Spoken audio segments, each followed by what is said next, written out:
ಸಂದರ್ಭದಲ್ಲಿ ಬ್ರಹ್ಮಮಾನಸ ಪುತ್ರರಾಗಿರತಕ್ಕಂಥ ನಾರದ ಮಹರ್ಷಿಗಳು ಸಕಲ ಲೋಕವನ್ನೆಲ್ಲ ಸಂಚಾರ ಮಾಡ್ತಾ ಮಾಡ್ತಾ ಭೂಲೋಕಕ್ಕೆ ಬರ್ತಾರೆ. ಬಂದಂತ ನಾರದರಿಗೆ ವಸಿಷ್ಠರು, ಸೂತ ಪುರಾಣಿಕರು, ವಿಶ್ವಾಮಿತ್ರರು, ಅಗಸ್ತ್ಯರು, ಭಾರದ್ವಾಜರು, ಕಾಶ್ಯಪರು, ಜಮದಗ್ನಿ ಹೀಗೆ ಅನೇಕ ಋಷಿಗಳೆಲ್ಲ ಸೇರಿಕೊಂಡು ನಾರದರ ಪಾದ ಪೂಜೆಯನ್ನು ಮಾಡಿ ತಮ್ಮ ಪರ್ಣಕುಟೀರದಲ್ಲಿ ಉಳಿದುಕೊಳ್ಳಲು ವ್ಯವಸ್ಥೆಯನ್ನು ಮಾಡಿಕೊಡ್ತಾರೆ. ತದನಂತರವಾಗಿ ಶ್ರೀಮನ್ ನಾರದರು ವಿಶ್ರಾಂತಿಯನ್ನ ಪಡೆದ ಬಳಿಕವಾಗಿ ತಾನು ವೈಕುಂಠಕ್ಕೆ ಹೋಗ್ತೇನಪ್ಪ ಅಂತ ಹೇಳಿದಾಗ ಅನೇಕ ಋಷಿಗಳೆಲ್ಲ ಸೇರಿಕೊಂಡು ಒಂದು ಚರ್ಚೆಯನ್ನ ಮಾಡಿ ಶ್ರೀಮನ್ ನಾರದರಲ್ಲಿ ಒಂದು ಪ್ರಶ್ನೆಯನ್ನ ಮಾಡ್ತಾರೆ. ಹೇ ನಾರದ ಮಹರ್ಷಿಗಳೇ, ಭೂಮಿಯಲ್ಲಿರುವಂತಹ ಜನರೆಲ್ಲರೂ ಕೆಟ್ಟ ಕೆಟ್ಟ ಕರ್ಮವನ್ನು ಮಾಡಿ ನೀಚ ಜನ್ಮಗಳಲ್ಲಿ ಹುಟ್ಟಿ ದುಃಖ, ದಾರಿದ್ರ್ಯ, ಕಷ್ಟದಿಂದ ಬಳ್ಳಾಡ್ತಾ ಇದ್ದಾರೆ ಸ್ವಾಮಿ. ಇದಕ್ಕೆಲ್ಲ ಒಂದು ಸುಲಭವಾದಂತಹ ಪರಿಹಾರವನ್ನು ಸೂಚಿಸಬೇಕು ಅಂತ ಹೇಳಿ ಬೇಡಿಕೊಂಡಾಗ ಶ್ರೀಮನ್ ನಾರದರು ಹೇಳ್ತಾರೆ, ಎಲ್ಲವನ್ನ ಬಲ್ಲವನಾಗಿರುವಂತಹ ಸರ್ವಾಂತರ್ಯಾಮಿಯಾಗಿರುವಂತಹ ಪರಬ್ರಹ್ಮ ಪರಮಾತ್ಮನಾದಂತಹ ಶ್ರೀಮನ್ ನಾರಾಯಣನಿದ್ದಾನೆ. ತಾನು ವೈಕುಂಠಕ್ಕೆ ಹೋಗಿ ಶ್ರೀಮನ್ ನಾರಾಯಣನೇ ಭೇಟಿಯಾಗಿ ವಿಷಯವಾಗಿ ಪರಿಹಾರವನ್ನ ಕಂಡುಕೊಂಡು ಬರ್ತೇನಪ್ಪ ಅಂತೇಳಿ ವೈಕುಂಠಕ್ಕೆ ಹೋಗ್ತಾನೆ. ವೈಕುಂಠದಲ್ಲಿರುವಂತಹ ಶ್ರೀಮನ್ ನಾರಾಯಣನನ್ನ ಅನೇಕ ವಿಧವಾಗಿ ಸ್ತುತಿಸುತ್ತಾನೆ. ಕೈಯಲ್ಲಿ ಶಂಖ, ಚಕ್ರ, ಗದಾ, ಪದ್ಮ, ವನಮಾಲಾಧಾರಿಯಾಗಿ ಸತ್ವ, ರಜ, ತಮೋ ಗುಣಗಳಿಂದ ಅತೀತನಾಗಿ ಬ್ರಹ್ಮಾಂಡದ ನಾಯಕನಾಗಿರುವಂತಹ ಪರಬ್ರಹ್ಮ ಪರಮಾತ್ಮನಾದಂತಹ ಶ್ರೀಮನ್ ನಾರಾಯಣನು ಪ್ರತ್ಯಕ್ಷನಾಗ್ತಾನೆ. ಬಂದಂತ ನಾರದರನ್ನ ಕಂಡು, ಹೇ ನಾರದ ಮಹರ್ಷಿಗಳೇ, ಏತಕ್ಕೋಸ್ಕರವಾಗಿ ವೈಕುಂಠಕ್ಕೆ ಬಂದಿರಪ್ಪ ಅಂತ ಹೇಳ್ಬೇಕಾದ್ರೆ ಆವಾಗ ಶ್ರೀಮನ್ ನಾರದರು ಹೇಳ್ತಾರೆ, ಸ್ವಾಮಿ, ಭೂಮಿಯಲ್ಲಿರುವಂತಹ ಜನರೆಲ್ಲರೂ ಬಹಳಷ್ಟು ಕಷ್ಟದಿಂದ ಬಳ್ಳಾಡ್ತಾ ಇದ್ದಾರೆ. ಇದಕ್ಕೆಲ್ಲ ಒಂದು ಸುಲಭವಾದಂತಹ ಪರಿಹಾರವನ್ನು ನೀಡಬೇಕು ಅಂತ ಹೇಳಿ ಬೇಡಿಕೊಂಡಾಗ ಶ್ರೀಮನ್ ನಾರಾಯಣನು ತಥಾಸ್ತು ಅಂತ ಹೇಳ್ತಾನೆ. ತಾನು ಕಲಿಯುಗದಲ್ಲಿ ಸತ್ಯವ್ರತ ಎನ್ನುವಂತಹ ನಾಮಾಂಕಿತದಿಂದ ಪ್ರತ್ಯಕ್ಷನಾಗಿದ್ದೇನಪ್ಪ. ಯಾರು ಸತ್ಯನಾರಾಯಣ ಎನ್ನುವಂತಹ ನನ್ನ ವ್ರತವನ್ನ ಭಕ್ತಿ ಶ್ರದ್ಧೆಯಿಂದ ಯಾರು ಮಾಡುತ್ತಾರೋ ಅವರ ಸಕಲ ಇಷ್ಟಾರ್ಥಗಳೆಲ್ಲ ಈಡೇರುವುದಲ್ಲದೆ ಇರುವ ತನಕ ಸುಖ, ಸತ್ತ ನಂತರ ಸದ್ಗತಿಯು ಪ್ರಾಪ್ತವಾಗುವುದು ಅಂತ ಹೇಳ್ತಾನೆ. ಅದೇ ಪ್ರಕಾರವಾಗಿ ಶ್ರೀಮನ್ ನಾರದರು ಮತ್ತೆ ಪ್ರಶ್ನೆಯನ್ನು ಮಾಡ್ತಾರೆ, ಸ್ವಾಮಿ, ಈ ಪೂಜೆನ ಯಾವಾಗ, ಎಲ್ಲಿ, ಹೇಗೆ ಮಾಡ್ಬೇಕಪ್ಪ ಅಂತ ಕೇಳ್ತಾರೆ. ಆವಾಗ ಶ್ರೀಮನ್ ನಾರಾಯಣನೇ ಹೇಳ್ತಾನೆ, ಭಕ್ತಿ ಶ್ರದ್ಧೆಯಿಂದ ಪ್ರಾತಃ ಕಾಲದಲ್ಲಾಗ್ಲಿ, ಮಧ್ಯಾಹ್ನ ಕಾಲದಲ್ಲಾಗ್ಲಿ, ಪ್ರದೋಷ ಕಾಲದಲ್ಲೂ ಕೂಡ ತನ್ನ ಪೂಜೆಯನ್ನು ಮಾಡಬಹುದಪ್ಪ. ದೇವಸ್ಥಾನದಲ್ಲಾಗ್ಲಿ, ಮನೆಯಲ್ಲಾಗ್ಲಿ, ನದಿ ತೀರದಲ್ಲಾಗ್ಲಿ, ಪ್ರಶಾಂತವಾದಂತಹ ವಾತಾವರಣದಲ್ಲೂ ಕೂಡ ತನ್ನ ಪೂಜೆ, ಸೇವೆ, ಭಜನೆ, ಧ್ಯಾನವನ್ನು ನಿರಂತರವಾಗಿ ಮಾಡಬಹುದು ಅಂತೇಳಿ ಶ್ರೀಮನ್ ನಾರಾಯಣನೇ ನಾರದರಿಗೆ ಹೇಳ್ತಾನೆ. ಅದೇ ಪ್ರಕಾರವಾಗಿ ಶ್ರೀಮನ್ ನಾರದರು ವ್ರತದ ವಿಧಿ ವಿಧಾನವನ್ನೆಲ್ಲ ಬಲ್ಲವರಾಗಿ ಭೂಮಿಯಲ್ಲಿರುವಂತಹ ಜನರಿಗೆಲ್ಲ ಸತ್ಯನಾರಾಯಣನ ವ್ರತದ ಮಹಿಮೆಯನ್ನು ಪ್ರಚಾರ ಮಾಡ್ತಾರೆ. ಇತಿ ಶ್ರೀ ಸ್ಕಂದ ಪುರಾಣಿ ರೇವಾಖಂಡೆ ಸತ್ಯನಾರಾಯಣ ಕಥಾಯಾಂ ಪ್ರಥಮೋಧ್ಯಾಯಃ ಸತ್ಯಾರ್ಪಣಮಸ್ತು. ಅಥ ದ್ವಿತೀಯೋಧ್ಯಾಯಃ ಕಾಶಿಪುರೇರಮೇಹಾಸಿ ವಿಪ್ರೋಧಿ ನಿರ್ಧನ ಶುತ್ರುಭ್ಯಾಂ ವ್ಯಾಕುಲೋ ಭೂತ್ವಾ ನಿತ್ಯಂ ಬಭ್ರಾಮ ಭೂತಲೆ. ಕಾಶಿ ಎನ್ನುವಂತಹ ಪಟ್ಟಣದಲ್ಲೂ ಕೂಡ ಒಬ್ಬ ಭಿಕ್ಷುಕನಾಗಿರತಕ್ಕಂತಹ ಬ್ರಾಹ್ಮಣ ಪ್ರತಿನಿತ್ಯ ಹೊಟ್ಟೆ ತುಂಬಿಸಿಕೊಳ್ಳುವುದಕ್ಕೋಸ್ಕರವಾಗಿ ಭಿಕ್ಷೆಯನ್ನು ಬೇಡುತ್ತಿರುವಂತಹ ಸಂದರ್ಭದಲ್ಲಿ ಶ್ರೀಮನ್ ನಾರಾಯಣನೇ ಸ್ವತಃ ಒಬ್ಬ ವೃದ್ಧ ಬ್ರಾಹ್ಮಣ ರೂಪವನ್ನು ಧರಿಸಿಕೊಂಡು ಅವರಲ್ಲಿಗೆ ಬರ್ತಾನೆ. ಬಂದು, ಹೇ ಬ್ರಾಹ್ಮಣೋತ್ತಮರೇ, ನೀವು ಪ್ರತಿನಿತ್ಯ ಹೊಟ್ಟೆ ತುಂಬಿಸಿಕೊಳ್ಳುವುದಕ್ಕೋಸ್ಕರವಾಗಿ ಭಿಕ್ಷೆಯನ್ನು ಬೇಡ್ತಾ ಇದ್ದೀರಾ. ನಿಮ್ಮ ದಾರಿದ್ರ್ಯವೆಲ್ಲವೂ ನಾಶವಾಗುವುದಕ್ಕೋಸ್ಕರವಾಗಿ ಒಂದು ಸುಲಭವಾದಂತಹ ಪರಿಹಾರವನ್ನು ಹೇಳ್ತೇನಪ್ಪ ಅಂತ ಹೇಳ್ತಾನೆ. ಆವಾಗ ಭಿಕ್ಷೆಯನ್ನು ಬೇಡುವಂತಹ ಬ್ರಾಹ್ಮಣ ಕೇಳ್ತಾನೆ, ಅಂತಹ ದಾರಿದ್ರ್ಯ ನಾಶವಾಗುವಂತಹ ಸುಲಭವಾದಂತಹ ಪರಿಹಾರ ಯಾವುದಪ್ಪ ಅಂತ ಕೇಳ್ತಾನೆ. ಆವಾಗ ವೃದ್ಧ ಬ್ರಾಹ್ಮಣ ಹೇಳ್ತಾನೆ, ಸತ್ಯನಾರಾಯಣ ಎನ್ನುವಂತಹ ಮಹಾವಿಷ್ಣುವಿನ ಒಂದು ವ್ರತವಿದೆಯಪ್ಪ. ಅದನ್ನು ನೀವು ಭಕ್ತಿಯಿಂದ ಮಾಡಿ ನಿಮ್ಮ ಸಕಲ ದಾರಿದ್ರ್ಯವೆಲ್ಲವೂ ನಾಶವಾಗುವುದಲ್ಲದೆ ಇಹ ಲೋಕೆ ಸುಖಂ ಭುಕ್ತ್ವಾ ಚಾಂತೆ ಸತ್ಯಪುರವ್ಯಯೋ, ಇರುವ ತನಕ ಸುಖವು, ಸತ್ತ ನಂತರ ಸದ್ಗತಿಯು ಪ್ರಾಪ್ತವಾಗುವುದು ಅಂತ ಹೇಳಿ ಆ ವ್ರತದ ವಿಧಿ ವಿಧಾನವೆಲ್ಲ ಬ್ರಾಹ್ಮಣನಿಗೆ ಉಪದೇಶವನ್ನು ಮಾಡಿ ಅಲ್ಲೇ ಮಾಯವಾಗಿ ಹೋಗ್ಬಿಡ್ತಾನೆ. ಈ ಭಿಕ್ಷೆಯನ್ನು ಬೇಡುವಂತಹ ಬ್ರಾಹ್ಮಣ ಮನಸ್ಸಿನಲ್ಲಿ ಸಂಕಲ್ಪವನ್ನು ಮಾಡಿಕೊಂಡು ಪ್ರತಿನಿತ್ಯದ ಹಾಗೆ ಭಿಕ್ಷೆಗಾಗಿ ಹೋಗ್ತಾನೆ. ಬಂದಂಥ ಹೆಚ್ಚಿನ ಭಿಕ್ಷಾ ದ್ರವ್ಯದಲ್ಲಿ ಪ್ರಾತಃ ಕಾಲದಲ್ಲಿ ಎದ್ದು ಬ್ರಾಹ್ಮಣರಿಂದಲೂ ಬಂಧು ಬಾಂಧವರಿಂದಲೂ ಸೇರಿಕೊಂಡು ಯಥಾಶಕ್ತಿ ಭಕ್ತಿ ಶ್ರದ್ಧೆಯಿಂದ ಸತ್ಯನಾರಾಯಣ ವ್ರತವನ್ನು ಮಾಡ್ತಾನೆ.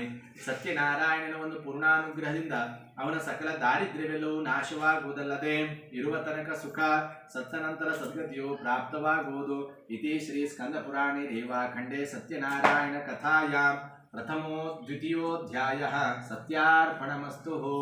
ಅಥ ದ್ವಿತೀಯೋಧ್ಯಾಯಃ पुराचोल्का मुखो नाम नरपाश्चासीन महीपतिः जितेन्द्रिय सत्यवादेयो देवालयं प्रति दिने दिने धनं दत्त्वा द्विजान् संतोषयन् सुतिः भार्या तस्य प्रमुग्धा च सरोजवदना सती भद्रशीला नदीतीर सत्यस्य व्रतमाचरेत्.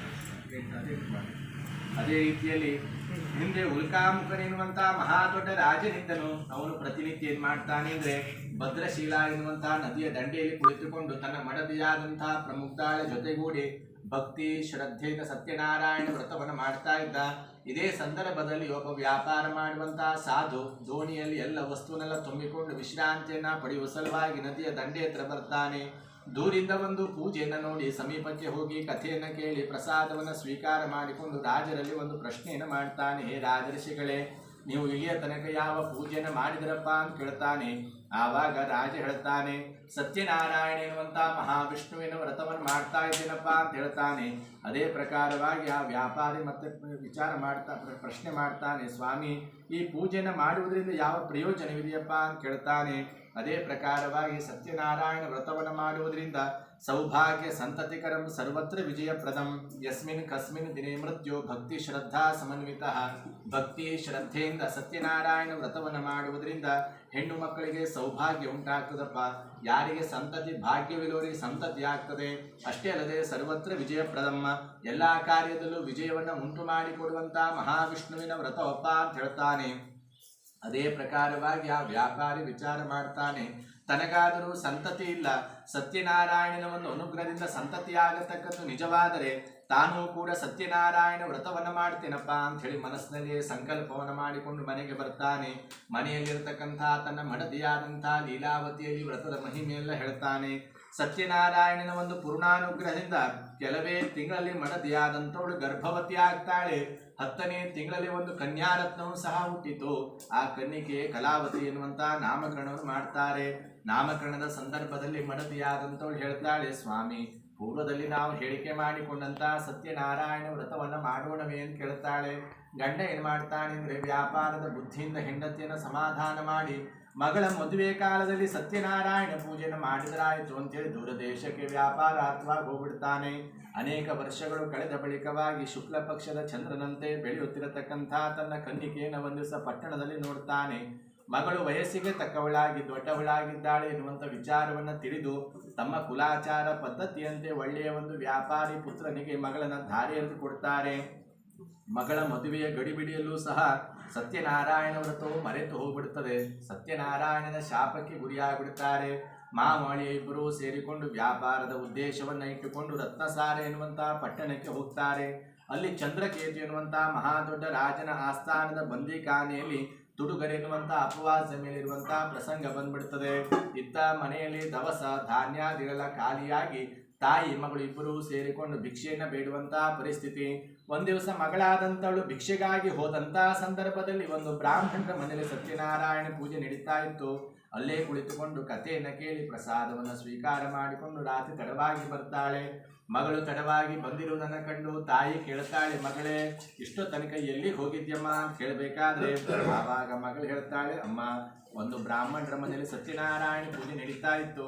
ಅಲ್ಲೇ ಕುಳಿತುಕೊಂಡು ಕಥೆಯನ್ನು ಕೇಳಿ ಪ್ರಸಾದವನ್ನು ಸ್ವೀಕಾರ ಮಾಡಿಕೊಂಡು ಬಂದದಕ್ಕೆ ಇಷ್ಟು ತಡವಾಯಿತಮ್ಮ ಅಂತ ಹೇಳಬೇಕಾದ್ರೆ ಆವಾಗ ತಾಯಿಗೆ ನೆನಪರ್ತದೆ, ಪೂರ್ವದಲ್ಲಿ ನಾವು ಹೇಳಿಕೆ ಮಾಡಿಕೊಂಡಂಥ ಸತ್ಯನಾರಾಯಣ ವ್ರತವನ್ನು ಮಾಡದೇ ಇದ್ದ ಸಲುವಾಗಿ ಇಷ್ಟೆಲ್ಲ ಕಷ್ಟ ದುಃಖ ದಾರಿದ್ರ್ಯವನ್ನು ಅನುಭವಿಸ್ತಾ ಇದ್ದೇವೆ ಎನ್ನುವಂತಹ ದೃಷ್ಟಿಯಿಂದ ಮಾರನೆಯ ದಿವಸ ತಾಯಿ ಮಗಳು ಇಬ್ಬರೂ ಸೇರಿಕೊಂಡು ಭಿಕ್ಷೆಗಾಗಿ ಹೋಗ್ತಾರೆ.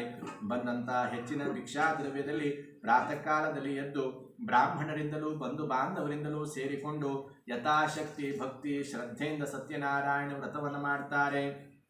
ಸತ್ಯನಾರಾಯಣನ ಒಂದು ಪೂರ್ಣಾನುಗ್ರಹದಿಂದ ಆ ಒಂದು ದ್ರವ್ಯಗಳಿಂದ ಸಹಿತವಾದಂಥ ಗಂಡ ಮತ್ತೊಳಿ ಇಬ್ಬರೂ ಕೂಡ ಬಿಡುಗಡೆಯನ್ನು ಹೊಂತಾರೆ.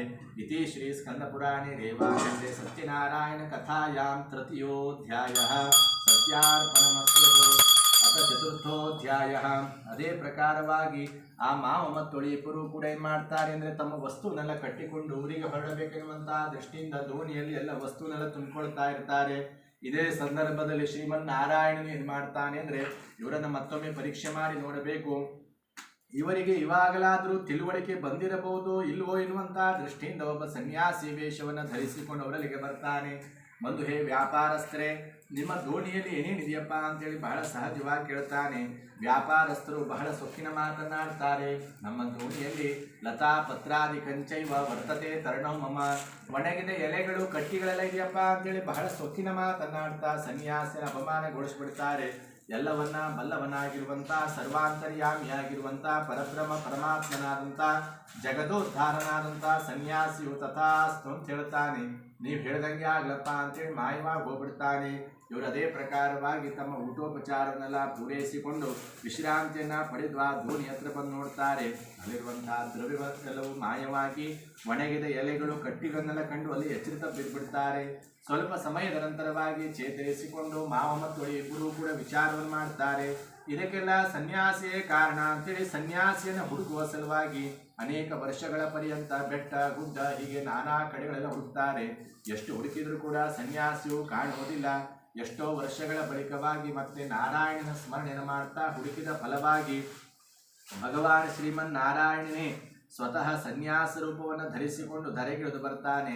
ಆವಾಗ ಇವರು ಬಹು ನಯವಾದಂಥ ಮಾತನ್ನಾಡ್ತಾರೆ. ಸ್ವಾಮಿ, ನಿನ್ನ ಸನ್ನಿಧಾನದಲ್ಲಿ ಆವತ್ತಿನ ದಿವಸ ನಾವು ಎಷ್ಟು ಕಠೋರವಾದಂಥ ಮಾತನ್ನಾಡಿ ವಾಕ್ಶಾಪಕ್ಕೆ ಗುರಿಯಾಗಿದ್ದೇವಪ್ಪ. ನಮ್ಮ ದವಸ ಧಾನ್ಯಾದಿ ದ್ರವ್ಯಗಳನ್ನೆಲ್ಲ ಮೊದಲು ಹಾಗೆ ಮಾಡಿಕೊಟ್ಟು ಈ ಭವಪಾಶದಿಂದ ವಿಮುಕ್ತಗೊಳಿಸಿ ಒಳ್ಳೆಯ ಸನ್ಮಾರ್ಗವನ್ನು ನೀಡಿ ನಮ್ಮನ್ನು ಉದ್ಧರಿಸಿ ತಂದೆ ಅಂತೇಳಿ ನಾನಾ ವಿಧವಾಗಿ ಭಕ್ತಿ ಪೂರ್ವಕವಾಗಿ ಭಗವಂತನಲ್ಲಿ ಪ್ರಾರ್ಥನೆಯನ್ನು ಮಾಡಿಕೊಡಬೇಕಾದ್ರೆ ಆ ಭಕ್ತ ವತ್ಸಲನಾದಂಥ ಜಗದೋದ್ಧಾರನಾದಂಥ ಸನ್ಯಾಸಿಯು ತಥಾಸ್ತು ಅಂತ ಹೇಳ್ತಾನೆ. ನೀವು ಒಳ್ಳೇದಾಗಲಪ್ಪ ನಿಮಗೆ ಅಂತೇಳಿ ಮಾಯವಾಗಿ ಹೋಗ್ಬಿಡ್ತಾನೆ. ಇವರು ಅದೇ ಪ್ರಕಾರವಾಗಿ ಆ ದೋಣಿ ಹತ್ರ ಬಂದು ನೋಡ್ತಾರೆ. ಅಲ್ಲಿರುವಂತಹ ದ್ರವ್ಯವೆಲ್ಲ ಕಂಡು ಬಹಳ ಸಂತೋಷದಿಂದ ನಾವಿನ್ನು ತಡ ಮಾಡುವುದು ಬೇಡ, ಊರಿಗೆ ಹೊರಡೋಣ ಅಂತೇಳಿ ವಿಚಾರವನ್ನು ಮಾಡಿಕೊಂಡು ತಾವು ಬರುವಂಥ ವಿಚಾರವನ್ನು ಮನೆಗೆ ತಿಳಿಸಲಿಕ್ಕೆ ತಮ್ಮ ದೂತರನ್ನು ಕಳಿಸ್ಕೊಡ್ತಾರೆ. ಮನೆಯಲ್ಲಿ ತಾಯಿ ಮಗಳು ಇಬ್ಬರು ಸೇರಿಕೊಂಡು ಭಿಕ್ಷೆಯನ್ನು ಬೇಡಿ ಬಂದಂಥ ಭಿಕ್ಷಾ ದ್ರವ್ಯದಲ್ಲಿ ಸತ್ಯನಾರಾಯಣ ಪೂಜೆಯನ್ನು ಮಾಡ್ತಾ ಇರ್ತಾರೆ. ಗಂಡನು ಬರುವಂಥ ವಿಚಾರವನ್ನು ತಿಳಿದು ಬಹಳ ಗಡಿಬಿಡಿಯಿಂದ ತಾಯಿಯಾದಂಥವಳು ಪೂಜೆಯನ್ನು ಅರ್ಧಕ್ಕೆ ನಿಲ್ಲಿಸಿ ನದಿಯ ದಂಡೆ ಹತ್ರ ಓಡಿ ಬಂದುಬಿಡ್ತಾಳೆ. ಆವಾಗ ಸತ್ಯನಾರಾಯಣನ ಒಂದು ಅವಕೃಪೆಯಿಂದ ಏನಾಗ್ತದೆ ಅಂದರೆ ದ್ರವ್ಯಗಳಿಂದ ಸಹಿತವಾಗಿ ಗಂಡ ಮತ್ತು ಇಬ್ಬರು ಕೂಡ ನೀರಿನಲ್ಲಿ ಮುಳುಗೋಗ್ಬಿಡ್ತಾರೆ. ಇವಳು ಆ ನದಿಯ ದಂಡೆ ಹತ್ರ ಬಂದು ಬಹಳ ದುಃಖವನ್ನು ಪರಿತಪಿಸ್ತಾಳೆ. ಯಾವ ದೇವರ ಒಂದು ಮಾಯೆಯಿಂದ ಇಂತಹ ಒಂದು ಪವಾಡವಾಯಿತಪ್ಪ ಅಂಥೇಳಿ ಬಹಳ ದುಃಖವನ್ನು ಅನುಭವಿಸುತ್ತಿರುವಂತಹ ಸಂದರ್ಭದಲ್ಲಿ ಸತ್ಯನಾರಾಯಣನ ಒಂದು ಅಶರೀರವಾಣಿ ಹೇಳುತ್ತದೆ. ಮನೆಗೆ ಹೋಗಿ ಪೂಜಾ ಸಮರ್ಪಣೆಲ್ಲ ವಿಧಿವತ್ತವಾಗಿ ಪೂರೈಸಿ ಪ್ರಸಾದವನ್ನು ಸ್ವೀಕಾರ ಮಾಡಿಕೊಂಡು ಪ್ರಸಾದ ದಾನವನ್ನು ಮಾಡಿ ಬದ್ಧತೆಯಾದರೆ ನೀರಿನಲ್ಲಿ ಮುಳುಗಿ ಹೋಗಿರತಕ್ಕಂಥ ಗಂಡ ಮತ್ತು ಇಬ್ಬರು ಕಾಣ್ತಾರಮ್ಮ ಎನ್ನುವಂಥ ವಿಚಾರವನ್ನು ತಿಳಿದು ಅದೇ ಪ್ರಕಾರವಾಗಿ ಮನೆಗೆ ಹೋಗ್ತಾರೆ. ವಿಧಿವತ್ತವಾದಂತಹ ಪೂಜೆಯನ್ನು ಪೂರೈಸಿ ಪ್ರಸಾದವನ್ನು ಸ್ವೀಕಾರ ಮಾಡಿಕೊಂಡು ಪ್ರಸಾದ ದಾನವನ್ನು ಮಾಡಿ ಭಕ್ತಿ ಶ್ರದ್ಧೆಯಿಂದ ತಾಯಿ ಮಗಳಿಬ್ಬರು ಸೇರಿಕೊಂಡು ಆ ನದಿಯ ದಂಡೆ ಹತ್ರ ಬರಬೇಕಾದ್ರೆ ಸತ್ಯನಾರಾಯಣನ ಒಂದು ಪೂರ್ಣಾನುಗ್ರಹದಿಂದ ದ್ರವ್ಯಗಳಿಂದ ಸಹಿತವಾದಂತಹ ಗಂಡ ಮತ್ತು ಇದನ್ನು ಕಂಡು ಬಹಳ ಸಂತೋಷದಿಂದ ಎಲ್ಲರೂ ಸೇರಿಕೊಂಡು ತಮ್ಮ ರಾಜಧಾನಿಗೆ ಬರ್ತಾರೆ. ಹುಣ್ಣಿಮೆ, ಸಂಕ್ರಾಂತಿ ಒಳ್ಳೊಳ್ಳೆ ದಿವಸಗಳೆಲ್ಲ ಅವರಿರುವ ತನಕ ಸತ್ಯನಾರಾಯಣ ಪೂಜೆಯನ್ನು ಮಾಡ್ತಾ ರಾಜ್ಯಭಾರವನ್ನು ನಡೆಸ್ತಾ ಇರುವ ತನಕ ಸುಖವನ್ನು ಅನುಭವಿಸುತ್ತಾ ಸತ್ತ ನಂತರ ಸದ್ಗತಿಯನ್ನು ಪಡೆಯುತ್ತಾರೆ. ಇತಿ ಶ್ರೀ ಸ್ಕಂದ ಪುರಾಣೆ ದೇವಾಖಂಡೆ ಸತ್ಯನಾರಾಯಣ ಕಥಾಯ ಚತುರ್ಥೋಧ್ಯಾಯ ಸತ್ಯಾರ್ಪಣಮಸ್ತು. ಅಥ ಪಂಚಮೋಧ್ಯಾಯಃ ಆಸೀದಂಗಧ್ವಜೋ ರಾಜ ಪ್ರಜಾಪಾಲನ ತತ್ಪರಃ ಪ್ರಸಾದಂ ಸತ್ಯದೇವಸ್ಯ ತ್ಯಕ್ತ್ವಾ ದುಃಖಮವಾಪಸಃ. ಹಿಂದೆ ಅಂಗಧ್ವಜ ಎನ್ನುವಂತಹ ಮಹಾ ದೊಡ್ಡ ರಾಜನಿದ್ದನು. ಅವರು ಪ್ರತಿನಿತ್ಯ ಏನು ಮಾಡ್ತಾನೆ ಅಂದರೆ ದುಷ್ಟ ಮೃಗಗಳ ಸಂಹಾರಕ್ಕೂ